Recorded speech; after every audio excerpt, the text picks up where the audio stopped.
မင်္ဂလာပါကျွန်တော်ကတော့ YH ရဲ့ Python တန်းကိုတက်မြောက်ထားတဲ့မောင်အောင်ရဲတဲ့ဖြစ်ပါတယ်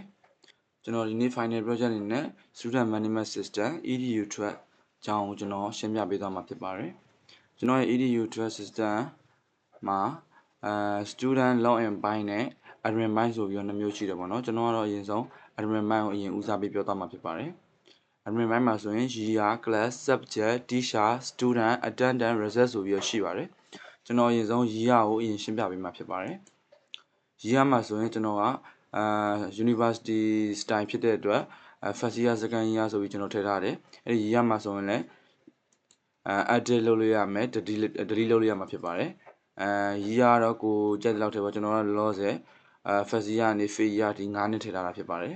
ပြီးရင် class မှာဆိုရင်ကျွန်တော်ခေါင်းကထည့်ထားတဲ့ year like first year ကနေ fifth year ဒီsection တွေထည့်လို့ရမယ်ပေါ့နော်ဒီမှာဆို first year မှာဆိုရင်ဥပမာကျွန်တော် section ABCD ဆိုပြီးထည့်ထားတယ်ကျွန်တော် E ဆိုပြီးတော့လည်းနောက်တစ်ခု class နောက်တစ်ခုထည့်လိုက်မယ်ပေါ့နော်အမှဆိုရင် first year မှာ class 5ခုရှိတယ် ABCDE အဲ့ဒါကိုကျွန်တော်တို့4ခုပဲထားမယ်ပေါ့နော် E ကိုဖြတ်လိုက်မယ်အဲ့လိုပဲ first year second year third year fourth year fifth year ဆိုပြီးထည့်ပေးရမယ်ပေါ့နော် class ပြီးရင် subject မှာဆိုရင်လည်း year like subject တွေရှိမယ်ကျွန်တော်ကတော့အများဆုံး4ခုလောက်ပဲထားထားရပါတော့ first year မှာဆိုရင် HTML CSS AZ Canva R ဆိုပြီးထည့်ထားတယ်ကျွန်တော်4ခုဆိုတော့များနေတစ်ခုကျွန်တော် short လိုက်မယ်ကျွန်တော်လည်း3ခုလောက်ပဲထည့်ထားဆိုတော့အောင်ဖြတ်လိုက်မယ်ဒီမှာလည်း update လုပ်လို့ရမယ် delete လုပ်လို့ရမယ်ပေါ့နော်ပြီးရင် subject ပြီးရင် teacher မှာဆိုရင်ဘယ်ဆရာကဘယ်နှစ်ရဲ့ဘယ်တန်းကိုဘယ်ဘာသာကိုသင်တယ်ဆိုတာသိလို့ရမယ်ပေါ့နော်ဒီမှာဆိုဦးညီသူက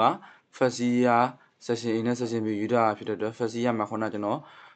subject တွေထည့်ကြတော့ဗောနော် first year မှာရှိတဲ့ subject တွေ3ခုလုံးပေါ်တယ်ဒီ exam ကဘာလို့လုပ်လို့မရလဲဆိုရင် exam ကိုသင်ထားတဲ့ဆရာတယောက်ရှိနေလို့ဗောနော်ကျွန်တော်ကတော့ဒီမှာဘာသာတစ်ခုကိုဆရာတယောက်ပဲသင်လို့ရအောင်လို့ကျွန်တော်လုပ်ထားတယ်ဗောနော်ဒီမှာ first year မှာဆိုရင် HTML CSS ကိုသင်မယ်ဗောနော်ဒီမှာသူကတကယ်လို့ second year third year ဒီက3တန်းလုံးသင်မယ်ဆိုရင် first year second year third year လုံးရဲ့ဘာသာတွေကြာလာမယ်ဗောနော်လောဆယ်ကျွန်တော်က first year ရဲ့အခန်း2ခန်းကိုပဲတင်မယ်ကျွန်တော် first year ရဲ့ HTML CSS ကိုပဲကျွန်တော်တင်မယ်ဗောနော်ဒီမှာဆိုလဲဦးညီသူဦးညီရှိမယ်ဦးကိုမှာဦးကိုဆိုရင်second year နဲ့ third year ကိုတင်တယ် second year နဲ့ third year ရဲ့ဘာသာတွေအကုန်လုံးကြာလာမယ်သူက second year ရဲ့ CW Black နဲ့ third year ရဲ့ PHP ကိုတင်မယ်ဗောနော်အဲ့လိုပဲဆရာကြီးထည့်ပေးလို့ရမှာပေါ့နော်ကျွန်တော်လောဆယ်ဆရာ9ယောက်9ယောက်10ယောက်လောက်ပဲထည့်ထားရပါတော့ဥပမာအနေနဲ့ဒီမှာလည်း edit လုပ်လို့ရမယ်ဒီမှာမကြရင်ဒီမှာ first year တစ်မျိုးနဲ့တင်ထားရပါတော့သူကမကြရင် first year နဲ့ session ဥမာ first year နဲ့ second year ကိုတင်မယ်ပေါ့အဲ့ဒါဆိုရင် second year ကတင်မဲ့ဘာသာပြည့်နေပြီကြံတင်လို့မရဘူးsecond year မတင်ကျွန်တော် third year ရွေးလိုက်မယ်third year မှာဆိုလည်းတင်လို့မရဘူးကျွန်တော် fifth year ရွေးကြည့်မယ် fifth year မှာဆိုရင်တင်လို့ရတယ် fifth year မှာ3ဘာသာလောက်ရှိတယ်ဒီဂျန်ကိုကျွန်တော်တင်လိုက်မယ်ဥမာကအဲ့ဒါဆိုရင် first year နဲ့ fifth year ကိုတင်တယ်ပေါ့အဲ့ဒါ teacher ဘိုင်းမှာ teacher ပြီးရင် student မှာဆိုရင်ကျောင်းသားတယောက်စီစဉ်ကျွန်တော်တို့ထည့်လို့ရမယ်ပေါ့လောဆယ်9 minute ထက်ဆိုရင်9 minute ထက်မှာနာမည်ပါမယ်ဒီကျောင်းသားတယောက်ကကျတော့ဘယ် year တစ်ခုရဲ့အခန်းတစ်ခန်းထဲမှာဖြစ်တဲ့အတွက်section ကတော့တစ်ခုပဲရွေးလို့ရမယ်ပေါ့နော် first year ရဲ့သူက section C မှာနေတယ်ပေါ့နော်မောင်နိုင်မင်းထက်က first year ရဲ့ section C ဆိုရင်ဒီမှာဆိုရင် student ID က first year ကိုရွေးထားတာနဲ့ D1 က auto ပြောင်းပေးတာပါဒီမှာဆိုရင်မောင်နိုင်မင်းထက်က first year ကိုရွေးထားတဲ့အတွက် 1CS second year ကိုတကယ်လို့ second year section A မှာဆိုရင် 2CS final ဆိုရင်လည်း 5CS ပြောင်းထားမှာပေါ့လောဆယ်ကျွန်တော်ကတော့first year ကိုရွေးထားမယ် first year ဆိုတော့ 1CS ဒါကတော့ကိုယ့်ကိုထည့်ရမယ်55 password ထည့်မယ်1 2 3 4 5 6 1 2 4 5ထည့်လဲfile လည်းထည့်လို့ရတယ်ဒီမှာဆိုရင် shoot file photo ကတော့ကျွန်တော်ရိုးတန်းဒီနိုင်အောင် photo လေးပဲရွေးထားတယ်ပေါ့နော်ဒါကတော့မောင်နိုင်မြတ်တက်ပါအဲ့လိုမျိုးရှိမယ်မှာចောင်းသားတွေထည့်လို့ရမယ်ပေါ့နော်အမှចောင်းသားထည့်မယ်ဆိုတော့မောင်လင်းဆိုပြီးကျွန်တော်ထည့်ကြည့်မယ်ပေါ့နော်မောင်လင်းကိုကျွန်တော်တက်ရရဲ့ section C မှာထားလိုက်မယ်တက်ရရွေးလိုက်တော့ဒီမှာ 3C ဖြစ်ပြီ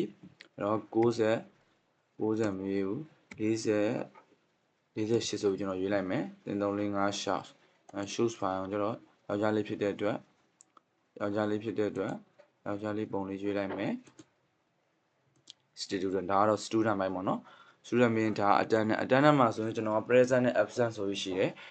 present absent ဘယ်လိုရှိရလဲဆိုတော့ကျွန်တော်ကဒီမှာအဲ့ present absent ကိုဘယ်လိုတွက်လဲဆိုတော့total school day ရဲ့ present day ရဲ့ပဲတွက်ထားရပါတော့ total school day မှာကျွန်တော်120ထည့်ထားတယ် present day မှာ59ရက်ဆိုရင်ဒီမောင်နိုင်မင်းထက်ကpresent က 49% နဲ့ absent က 51% ရှိရပေါ့နော်ဒီမှာဆိုရင်ထည့်စရာပါရှိလဲဆိုတော့မောင်လင်းလေးဆိုကျွန်တော်ကအသက်ထည့်လိုက်တဲ့ကျောင်းသားတယောက်ရှိမယ်ကျောင်းတက်ရက်က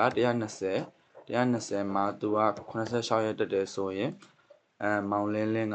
ကpresent က 63% နဲ့ absent က 37% ဆိုပြီးရှိတယ်ပေါ့နော်ဒါကတော့ attendance ပါ attendance ပြီးတော့ဒါက result ပါ result မှာဆိုရင်ကျောင်းသားမောင်နိုင်မင်းက first year မှာဆိုရင် first year မှာရှိတဲ့ဘာသာ3ခုရဲ့ grade တွေရှိမယ်ပေါ့နော်အဲ့ဒီ grade တွေကိုအမှတ်တွေထည့်ပေးရမယ်ဒီမှာဆိုရင် full mark ကကျတော့100မောင်နိုင်မင်းကဒီ3ဘာသာမှာအမှတ်တွေရပါဒီမှာ52မှတ်ဆိုရင်86မှတ်ဆိုပြီးပြောင်းထားမယ်အဲ့လိုဆိုရင်ဒီမှာသူ့ရဲ့ grade တွေထည့်လာမယ်ပေါ့နော်ကနေပါ B ရှိမယ် 79% 90% A 86% A ဆိုပြီးရှိမှာအဲ့လိုရှိမှာပါဒီမှာဆိုနောက်ဆုံးအနေနဲ့ရေးရတဲ့ဒါပြီးရင်ဆိုတော့ dashboard ရှိမယ်သူ့ရဲ့ dashboard မှာကျတော့ဂုဏ်စုစုပေါင်းကျွန်တော်ရေးရ total ရေးရ5နှစ်ရှိမယ် total class စုစုပေါင်းအတန်းက section က14ခုရှိမယ် total subject က18ခုရှိမယ်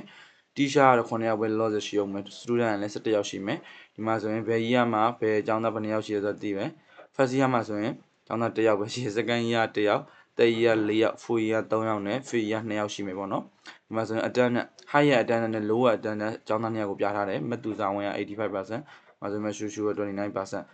မှာ top 3 result အမြင့်ဆုံးရတဲ့ကျောင်းသား3ယောက်ကကျတော့ဒီမှာမောင်သားငယ်မောင်နိုင်မဲ့ထက်မောင်တူစာဝင်ဆိုပြီးရှိမယ်ပေါ့နော်ဒါကတော့ admin ဘိုင်းမှာပြီးရင်ကျောင်းသားတယောက်ရှင်းဝင်ရမယ် student login ဘိုင်းကကျတော့ကျွန်တော်ပြပေးပါမယ်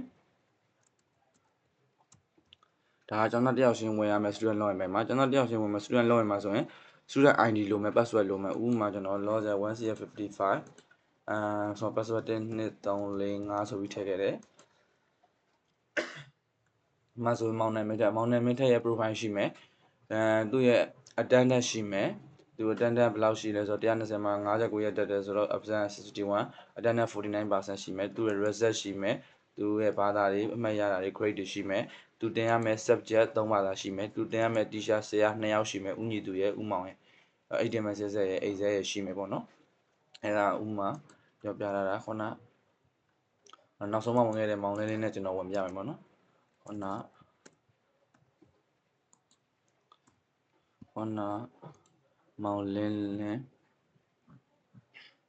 မောင်လင်းမဟုတ်ပါဘူးသူလည်းမတ်တူစာဝင်နဲ့ကျွန်တော်ဝင်လိုက်မယ်ပေါ့နော်မတ်တူစာဝင်က 4C33 3356ဝင်လိုက်မယ်ပေါ့နော်ဒီမှာ student ID ထည့်မယ် 4CS33 password က12345ဆိုတော့ဒီမှာမတူစာဝင်ရဲ့မတူစာဝင်ရဲ့ profile ကြလာမယ်ပေါ့သူမှာလည်း attendance ရှိမယ် result ရှိမယ် subject ရှိမယ်သူတင်ရမယ့်ဆရာတွေရှိမယ်အဲ့ဒါပါပဲဒါပြင် log out ထွက်လို့ရပါပြီကျွန်တော်ရဲ့ final project လေးကတော့ဒီလောက်ပါပဲအားလုံးကိုကျေးဇူးတင်ပါတယ်ခင်ဗျာ